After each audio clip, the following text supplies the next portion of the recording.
All right. Okay. Another letter.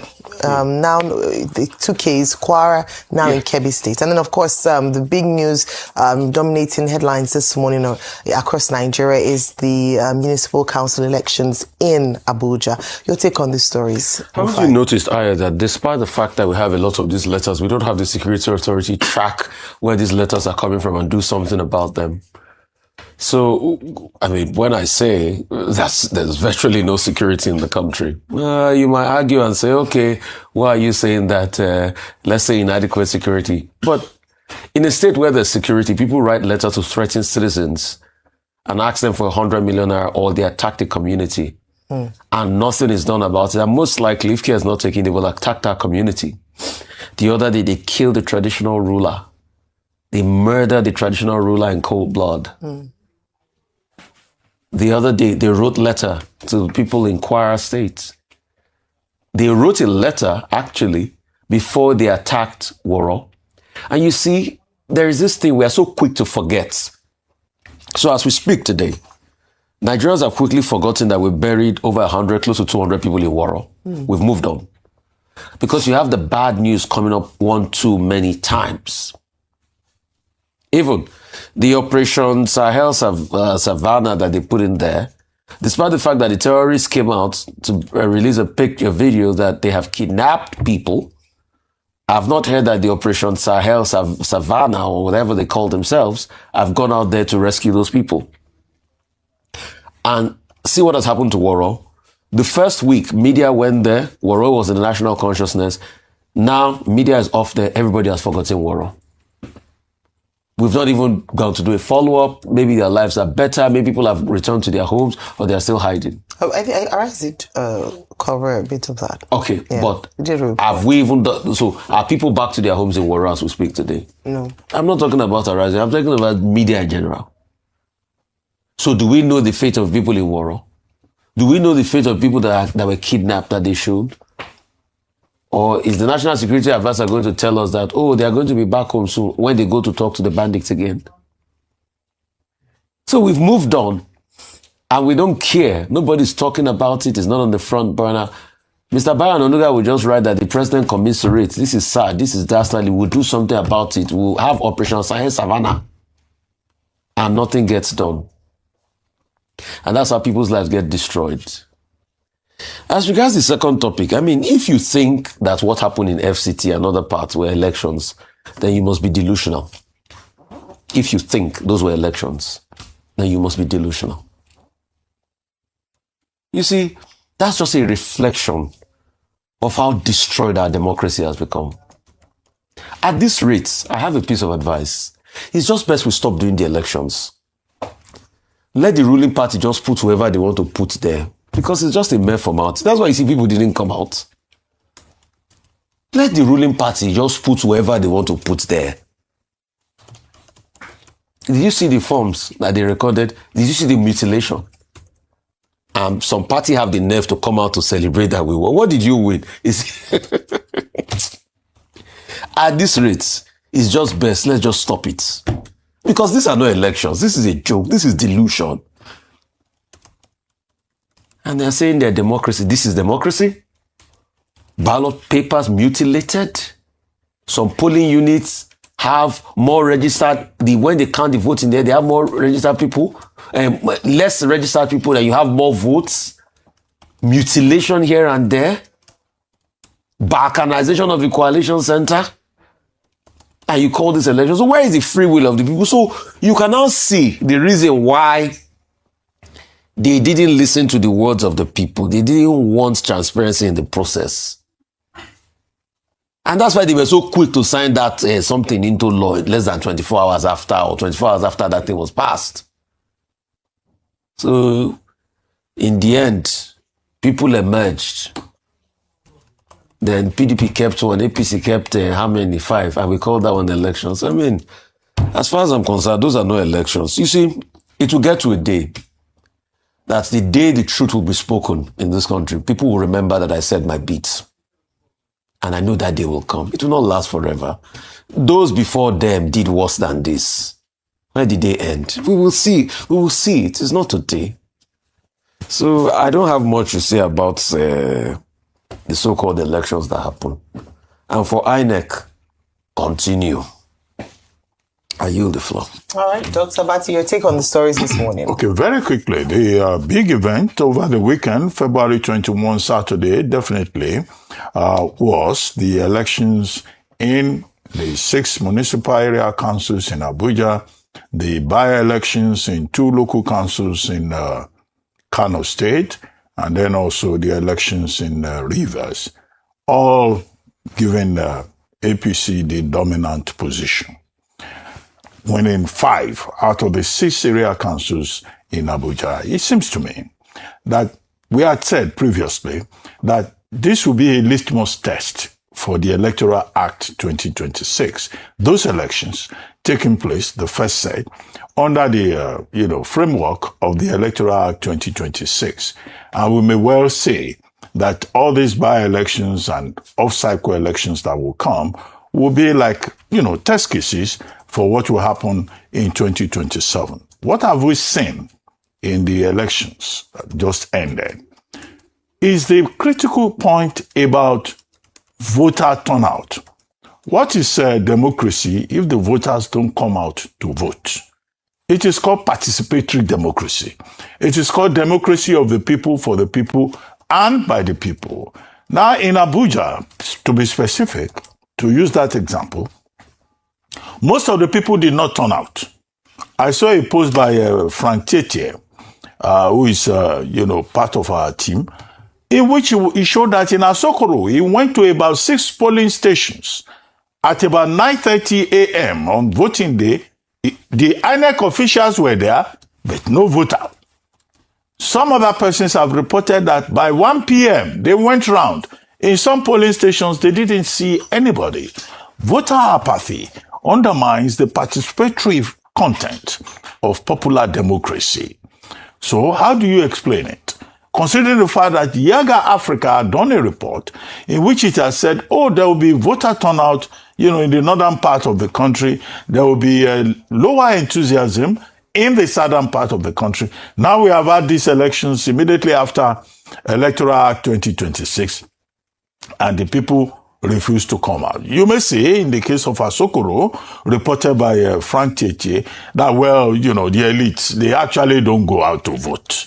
Maybe some of them have already run away to London, to US, monitoring situation from home. That's from abroad. That's the pattern we have seen. But what of the other parts of Abuja where people did not come out?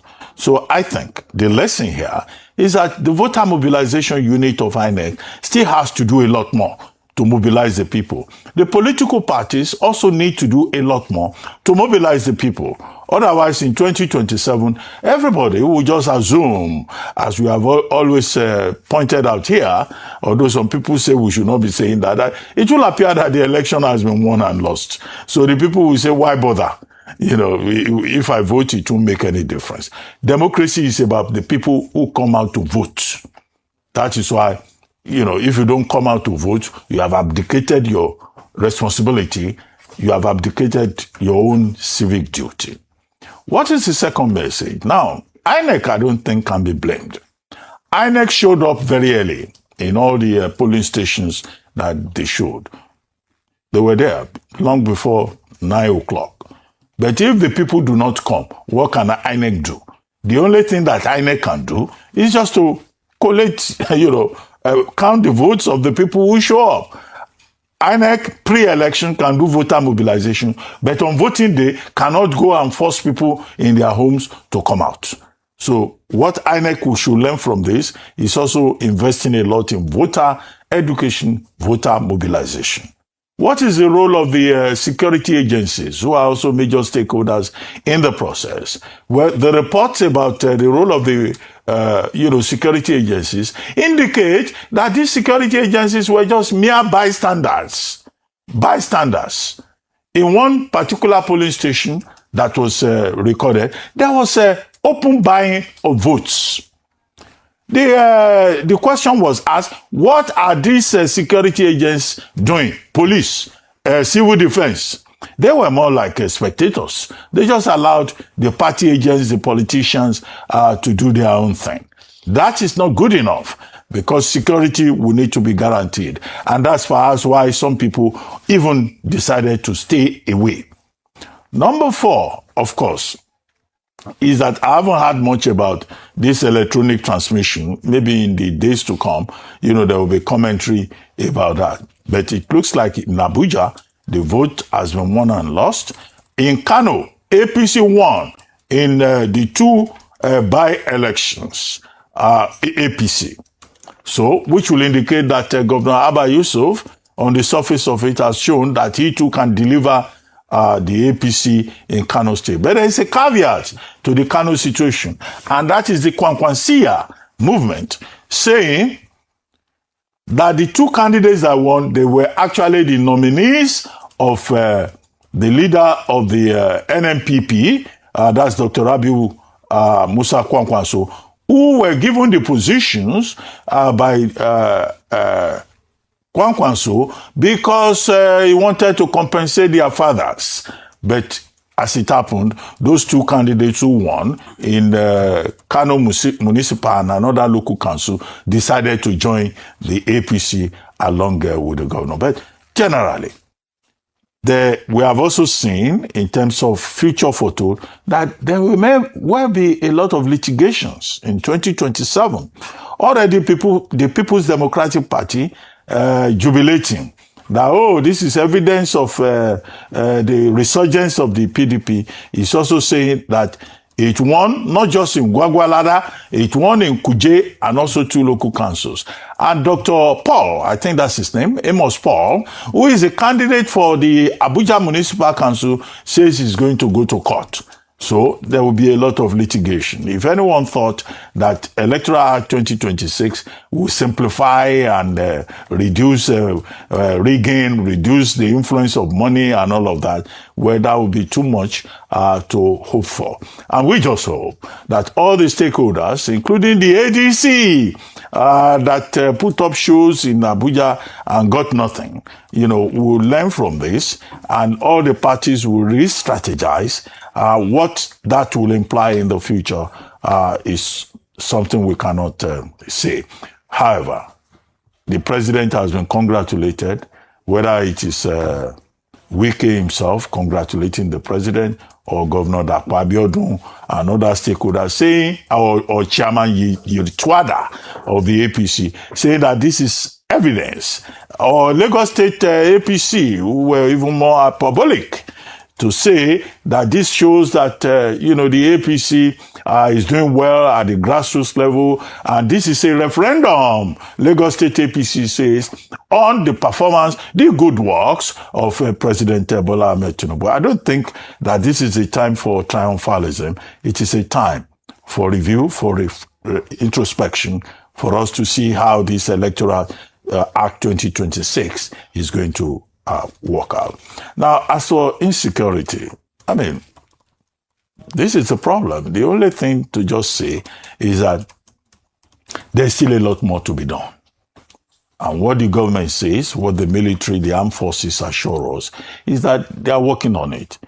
No individual in Nigeria deserves subjection to any form of indignity. The fact that we still have stories about persons being abducted, terrorists sending notice. The other day, they sent notice to 3 communities in Kwara State and said they were going to come. Now, and they even said that whatever anybody attempted, they will come at their own appointed time. And people were leaving those communities in Kwara State. Now, the point is, these terrorists, they've succeeded in creating a climate of fear and panic in the country, which is not something that anybody should be celebrating. It means that the work of the security agencies continue. What the government has done is to seek collaboration with the United States, with Turkey, and the deployment of, they call it Tucano, even if the experts say Tucano jets are not necessarily the best type of aircraft, and that they are even outdated, that you can deploy. But we'll see what happens. after the various elections. But it is a tale foretold. In 2027, the APC may still well be triumphant in the light of indications that we're seeing.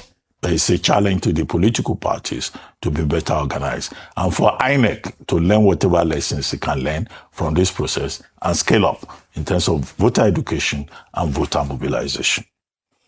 Okay, so this election, the Abuja elections, was a test in many ways, a test of INEC's preparedness ahead of 2027. In fact, some people describe this particular election as one of the key defining elections to tell us or to gauge the preparedness of INEC ahead of 2027, having now by only less than a year to go to the big elections in 2027. It was a test of the Electoral Act of 2026. Yes, there were conversations around how prepared INEC and all parties involved would be able to leverage the act based on the fact that it's only been out a few days before the election, so that might be difficult, but to see how that would work out. Also an opportunity to test APC's dominance.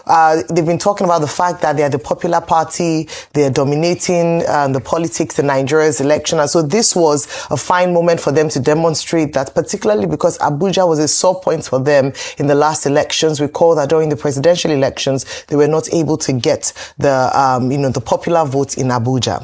It was also an opportunity to test the opposition strengths. We've been talking about how opposition is dead in Nigeria, practically dead in the political space in Nigeria, and APC seems to be the only party on board. And we saw this play out in the elections where PDP won only one out of the 5 areas in Abuja and none in Kano and Rivers State. So looking at the state of the opposition party and what that signals for democracy in Nigeria currently, it was of course also a test of Wike's influence. Whether you like it or not, that was a big part of the elections over the weekend, such that even in the president's statement, he acknowledged, singled him out for acknowledgement, even though his acknowledgement was that based on the work he had done in Abuja, the people came out. But there were other areas, and now we can now understand the politics in Rivers State a bit better to see why, a side was picked or why one person was told to defer to the other based on the political influence and, political credits they could bring to the particular party. So in these areas, and in saying that Wike showed his strength, showed his influence, because APC almost had a sweeping elections with, in some areas, landslide victories. But the big question would be that, was it free? Was it fair? Was it credible? Are we coming to work this morning, or people observing or speaking about how credible the elections were over the weekend? Sadly, no. So I'll go back again to the critical success factors, one of which was INEC. INEC, I have a big question to ask INEC this morning, and it is this: what do we have to do, or what do they need to give Nigerians the elections that we deserve? I say this because time and time again, we keep having excuses despite the huge sum of amounts put in for budget allocation to INEC, despite the many promises that they make that, oh, this one will be different, we're going to be better. In fact, the last election, in Abuja election, instead of they're working with the EFCC to go around town so they can apprehend quickly all those involved in vote buying. Yet, we come back at the end of an election cycle, election process, and there are complaints. Yes, there are things that worked, and I will be fair to give them that, but the complaints and the disgruntledness surpasses the praises. Now, let me break it down where INEC failed in the last elections. They released a statement to praise themselves, countering what people were saying around low voter turnout, saying that, the voter turnout in this election was even better than the 2022 election, the same type of election. But my goodness, if you're comparing 9% in that election to 15%, I mean, if you got 15% in an exam, is that pass or fail? That's nothing to boast about. That's nothing to celebrate. It means that the work of voter sensitization, awareness has failed. And so we need to question again why and how much money was spent, and if it is justified, if INEC cannot prosecute an election without these kinds of complaints. One of the reasons for low voter turnout is that the polling units of some registered voters were reassigned or reallocated very close to the time of election. Why was that the case? Why wasn't adequate information provided? Why in the first instance were voters moved from one polling unit to another, 24 hours before the election cycle, disenfranchising Nigerians who were prepared to Nigerians, they've heard every single thing and the whole Rufai saga. It is such an interesting time to be in Nigeria because our politics is gradually taking a reform. And I'm sure you've already heard what they said, but here's something I want to really say about us and our election coming up in 2027. Please, I think, please, you see this time, please don't be distracted. I feel like most of these things that are happening currently in our country, it's just like an avenue for citizens to be distracted. Choose your candidate and choose rightly, because whatever thing you choose right now, it's going to really affect the future of the country. 2027 election is coming. Whatever is your choice right now will reflect in the future of the country. Come out in your numbers, get your voters card. Let us vote wisely. Let us vote for true change. Let's vote who is really going to give us that country that we desire. Because trust me, things have become so bad, Nigerians. Things have become so bad. If you're not feeling this, if you're not feeling how bad things are in Nigeria, then I mean, you are really, really blessed. I know some people or some religious people want to throw it out or dismiss it, but the truth is that Nigeria is not the way it used to be. Nigeria are suffering. Things or the cost of living has not tripled. It has not even been multiplied by 5. It has been multiplied by over 10 times in the space of 5 years. Cost of living, food, there are just a whole lot of things that are crazy and that are not supposed to be. And political apathy in this age and time, it's one of the silliest things that anyone can get involved in. Because even if you say you are not going to, you're not feeling it, your children, your sibling, your extended family, there's someone in your life that would be feeling the brunt of Nigeria. I know that people in the citizens that are more like not citizens, they don't even know what is happening because they sit at the power, they sit at the center of our economic power. So every single thing or good thing that belongs to the country comes to them. But as you and I, who are just common citizens, we don't sit at any political power. We are just waiting life by ourselves. We can't afford to pay or to assume apathy like those people. So please, 2027 is coming. Come out in your numbers, cast your votes. Cast your votes. Let us vote with wisdom. Let us not be distracted. Vote with wisdom. Vote with wisdom. Don't be distracted as you vote for the right person, because Nigeria really needs a savior. We need a savior. Things are getting way out of hand. And please, do not forget to share this video and subscribe to this channel. Just look anywhere around you, you're going to see a subscribe button. Hit on the subscribe button, because this is how we get our videos to be pushed, and of course this is how you get to support us to keep on bringing you more updates about the country. And do well to get involved in the electoral activity in 2027. Come out, buy your register, get your voter's card if you've not gotten one, and make sure that you vote rightly. Don't vote out of greed. Don't vote out of someone bribing you. Vote rightly. Vote with wisdom. And I believe Nigeria is going to be great again.